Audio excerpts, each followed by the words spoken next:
Hi friends, welcome to the law tailor YouTube channel.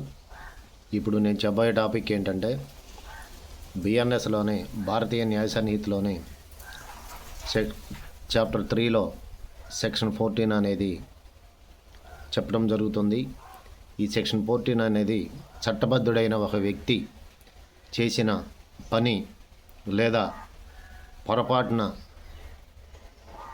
చేసిన దానికి గల చట్టబద్ధత గురించి సెక్షన్ 14 అనేది భారతీయ న్యాయ సన్నిహితిలో పూర్తిగా వివరించడం జరుగుతుంది.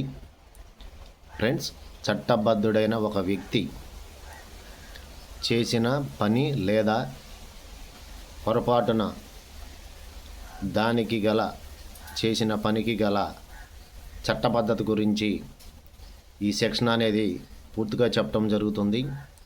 ఉదాహరణకు ఫ్రెండ్స్, ఏ అనే ఒక సిపాయి ఏ అనే ఒక సోల్జర్ అతనికి వచ్చినటువంటి చట్టబద్ధమైన ఆదేశాల మేరకు ఆ సోల్జర్కి వాళ్ళ పై అధికారులు ఇచ్చిన ఆదేశాల మేరకు వేరే ఒక మిలిటరీ క్యాంపుపై కాల్పులు జరపడం జరుగుతుంది.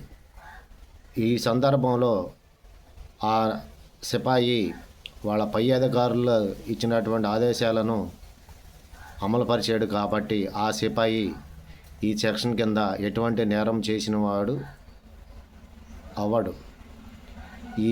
ఆ సిపాయిపై ఎటువంటి నేరము మోపబడదు.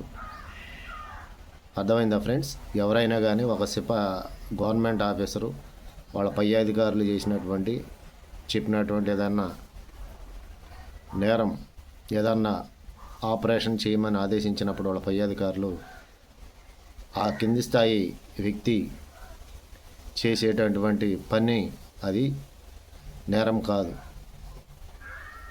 సో ఫ్రెండ్స్, ఏ అనే వ్యక్తి వాళ్ళ పై అధికారులు ఇచ్చిన ఆదేశాల మేరకు వేరే మిలిటరీ క్యాంపుపై ఒక కాల్పులు జరిపినప్పుడు ఆ ఏ అనే వ్యక్తి ఈ సెక్షన్ కింద నేరస్తుడు కాడని ఈ సెక్షన్ 14 భారతీయ న్యాయ సన్నిహితి అనేది ఈ చట్టంలో పూర్తిగా చెప్పబడుతుంది ఫ్రెండ్స్. సో ఫ్రెండ్స్, మరో వీడియోతో మళ్ళీ కలుస్తాను friends. Until then bye friends.